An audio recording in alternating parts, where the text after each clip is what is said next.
कार्तिक मास के कृष्ण पक्ष की चतुर्थी तिथि को करवा चौथ का व्रत रखा जाता है। सुहागिन महिलाएं इस दिन 16 श्रृंगार करके अपने पति की लंबी आयु की कामना करती हैं। करवा चौथ का व्रत बिना कथा के अधूरा है। इस दिन 4 कथाएं होती हैं, तो मैं क्रमशः आपको चारों कथाएं सुनाने वाली हूँ। प्रथम कथा। पौराणिक कथा के अनुसार इंद्रप्रस्थ में एक ब्राह्मण रहता था।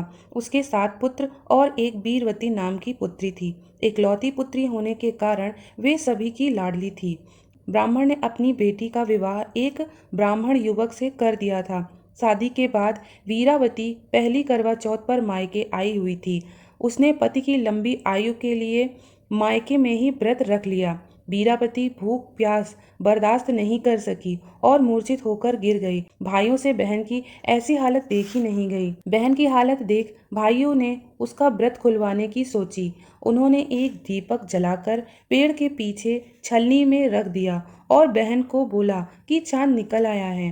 वीरावती ने छत पर जाकर चंद्र दर्शन किए और पूजा पाठ करने के बाद नीचे आकर खाना खाने लगी। वीरावती के भोजन शुरू करते ही पहले कौर में बाल आया, दूसरे में छींक आ गई और तीसरे कौर में उसे अपने ससुराल से निमंत्रण आ गया। ससुराल का निमंत्रण पाते ही वीरावती भागी भागी वहां गई। वहां जाते ही उसने देखा कि उसका पति मृत है। पति को इस हालत में देखकर वो व्याकुल होकर रोने लगी। वीरावती की ऐसी हालत देखकर इंद्र देवता की पत्नी देवी इंद्राणी उसे सांत्वना देने वहां पहुंच गईं और उसे उसकी भूल का एहसास दिलाया। इतना ही नहीं, उन्होंने वीरावती को करवा चौथ के साथ साथ पूरे साल आने वाली चौथ में व्रत रखने की सलाह दी। वीरावती ने ऐसा ही किया और व्रत के पुण्य से उसके पति को फिर से जीवन दान मिला। द्वितीय कथा। पांडव जब दुर्योधन से द्रुत कीड़ा में पराजित होकर 12 साल के लिए वन में रह रहे थे, एक बार अर्जुन इंद्रकौल पर्वत की तरफ गए, परंतु बहुत दिनों तक वापस नहीं आए, तो पांडव सहित द्रौपदी बहुत दुखी हुई। उन्हीं दिनों भगवान श्री कृष्ण उनके आश्रम आए। द्रौपदी की मनोकथा सुनकर श्री कृष्ण वीरवर अर्जुन के लिए किसी प्रकार की दुश्चिंता न करने का आग्रह किया। द्रौपदी को शिव जी द्वारा पार्वती को सुनाई जाने वाली कथा तथा करक चतुर्दशी के व्रत का महत्व सुनाया। प्राचीन काल में इंद्रप्रस्थ नगर में वेद शर्मा नामक विद्वान रहते थे। उनके 7 सुयोग्य पुत्र एवं एक कन्या वीरवती थी। उनके सब पुत्रों का विवाह हो गया। वीरवती का विवाह सुदर्शन नामक एक विद्वान ब्राह्मण से हुआ। एक बार जब करवा चौथ आई तो वीरवती की सभी भाभियों ने बड़े विधान से निष्ठा के साथ इसका व्रत पूरा किया। वीरवती ने भी साथ में व्रत किया। विधान के अनुसार चंद्रोदय को अर्घ्य देने के पश्चात भोजन करना चाहिए, परंतु वीरवती के व्याकुल होकर पीपल के वृक्ष की ओट में कुछ भोजन एवं जल ग्रहण किया। उसकी भौजाइयों ने विधि विधान से पूजन करके एवं चंद्र को अर्घ्य देकर ही भोजन ग्रहण किया। वीरवती का व्रत खंडित हो गया। दैव योग से कुछ दिन पश्चात वीरवती का पति बहुत बीमार पड़ गया और उसके जीवन की आशा समाप्त हो गई। लोगों के कहने से उसने त्रयोदशी को मृत्युंजय महादेव की पूजा की तथा लगातार 1 वर्ष तक करती रही। परिणाम स्वरूप उसके पति की बीमारी कुछ ठीक हुई, परंतु वह पूर्ण निरोगी नहीं हुआ। कुछ दिनों बाद इंद्राणी उसकी सखियों के साथ पृथ्वी पर कनक चतुर्थी के व्रत का अनुष्ठान करने आई। वीरवती को जब इसका पता चला तो वह उसके पास आकर अपने पति को निरोग करने की प्रार्थना करने लगी। तब इंद्राणी ने उससे कहा कि तुमने करवा चौथ का व्रत खंडित कर दिया था, इस कारण तुम्हारे पति की यह दशा है। अब इस व्रत का पालन पुनः निष्ठा पूर्वक करो तथा प्रायश्चित करो। अगली बार उसने पूर्ण मनोयोग एवं निष्ठा से करक चतुर्दशी का व्रत किया। फलस्वरूप उसका पति निरोग हो गया। फिर तो वह प्रतिवर्ष निष्ठा से उसका पालन करती रही, जिससे उसके सब दुख दूर हो गए। भगवान श्री कृष्ण से इस कथा को सुनकर द्रौपदी ने भी इसका विधिवत अनुष्ठान किया, जिससे उसके भी सब दुख दूर हो गए। अगली कथा। एक बार भगवान शिव जी 12 वर्ष के लिए विश्व भ्रमण को जा रहे थे। उनकी पत्नी पार्वती जी ने अपने स्वामी से कहा कि हे स्वामी, आपके बिना हम 12 वर्ष कैसे रहेंगे। लेकिन शिव जी को जाना ही था। शिव जी के जाने के पश्चात अपनी मंजरी उपटन से पुतला बनाकर 22 उंगली से अमृत छिड़क कर उसे पुत्र रूप में प्राप्त किया। 12 वर्ष तक पार्वती बालक के लालन पालन में लगी रहीं। एक दिन प्रातःकाल स्नान करने के लिए जा रही थीं। उन्होंने अपने पुत्र से कहा, बेटे, मैं स्नान करने जा रही हूँ, तुम बाहर दरवाजे पर बैठ जाओ, जिससे कोई अंदर प्रवेश ना कर पाए। उसी समय शिव जी विश्व भ्रमण से वापस अपने घर आए और अंदर जाने लगे तो बालक ने उन्हें अंदर जाने से मना किया। पिताजी रुकिए, माँ स्नान कर रही है।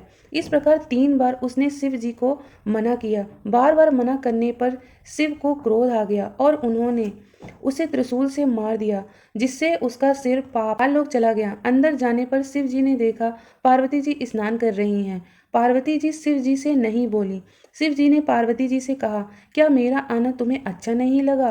तो वे बोली, नहीं स्वामी, हमें आपका आना अत्यंत अच्छा लगा, लेकिन हमारा विनायक नहीं दिख रहा। शिव जी बोले, तुम्हारा मन विनायक तो हमें मिला था, लेकिन उसने हमें 3 बार अंदर आने से मना किया, तो मैंने उसे अपने त्रिशूल से मार दिया। उसका सिर पाताल चला गया है। तो वो रोने लगी। तब शिव जी ने कहा, तुम 4 महीने तक चौथ का व्रत करो तो तुम्हारा विनायक तुम्हें मिल जाएगा। उन्होंने वैसा ही किया। उन्होंने पूस के महीने में चौथ का व्रत किया तो खिचड़ी खाई, माघ में तिल, फागुन में आसे और पूड़ी, चौथ में व्रत में कसार खाकर रहीं। इसके पश्चात शंकर जी ने अपने गणों से कहा, तुम्हें पाताल लोक में जो भी माँ अपने बच्चे को अपने पीछे लिटाए हुए दिखे तो उससे उसी बच्चे को ले आना। लेकिन गणों ने कहा, सभी माताएं अपने बच्चे को अपनी पेट से लगाकर लेटी हैं। एक हथनी का बच्चा अपनी माँ के पीछे लेटा है। गणों ने कहा, एक हथनी का बच्चा अपनी माँ के पीछे लेटा है। शंकर जी ने कहा, उसे ही ले आओ। गणों द्वारा हाथी के सिर लाने पर शंकर जी ने उसी सिर को पार्वती के पुत्र पर लगा दिया तो वह बालक उठ खड़ा हुआ। लेकिन पार्वती जी दुखी थी। शिव जी ने उन्हें समझाया, सभी देवताओं में इसे सबसे अधिक मान्यता प्रदान होगी और वह गौरी का गणेश कहलाएगा, और जितना मान सम्मान हमारा या तुम्हारा या अन्य देवताओं का नहीं होगा उतना गणेश का होगा। फिर पार्वती जी ने पूजा की और खुश हो गईं। अगली कथा। एक समय की बात है कि जेठानी देवरानी थी। जेठानी के मायके से करवा चौथ के दिन खूब सामान आया और देवरानी के मायके में कोई नहीं था, तो उसे सब लोग ताने सुनाते थे कि मायके से कुछ नहीं आता। बेचारी बहुत दुखी थी। नाग देवता उसके घर में कहीं बैठे थे, वह सब सुन रहे थे। वह सम्मुख होकर कहा, हम तुम्हारे भाई हैं और तुम्हारे लिए खूब सामान व जेवर लाए हैं। घर के सब लोग पूछने लगे कि यह सामान कहाँ से आया, तो देवरानी ने कहा, हमारे ये धर्म के भाई हैं। एक दिन नाग देवता ने अपनी बहन से कहा, हमारे घर चलो। बहन चली गई। नाग देवता ने अपनी बहन से कहा, देखो हम बाहर जा रहे हैं, सब कुछ घर में देखना भालना, लेकिन यह नाद न खोलना। जब नाग देवता चले गए तो बहन ने सोचा कि भैया हमसे यह नाद खोलने को क्यों मना कर गए हैं। उसने नाद खोल दी तो देखा कि सांप के छोटे छोटे बच्चे रेंग रहे थे। बहन ने झट से नाद बंद कर दिया। उसमें एक सांप के बच्चे की पूंछ कट गई। बच्चा जब बड़ा हुआ तो उसे लोग बड़वा कहकर चिढ़ाने लगे। तो उसने नाग देवता से पूछा, हमारी पूंछ कैसे कट गई थी? तो नाग देवता ने कहा, तुम्हारी बुआ से धोखे से कट गई थी। अब वह अपनी बुआ को डसने के लिए उनके घर गया तो देखा कि आपस में लड़ाई हो रही थी। तो बुआ हमारी कसम खा रही थी, कह रही थी, हमारे बड़वा भतीजे की कसम। यह सुनकर उल्टा चला आया और सोचा कि हमारी बुआ हमको बहुत प्यार करती है। आगामी व्रत और त्योहारों के लिए राजलक्ष्मी चैनल को सब्सक्राइब करना ना भूलें और करवा चौथ की विधि विधान से पूजन विधि जानने के लिए भी वीडियो बनाया हुआ है, उसकी लिंक आपको डिस्क्रिप्शन बॉक्स पर मिल जाएगी।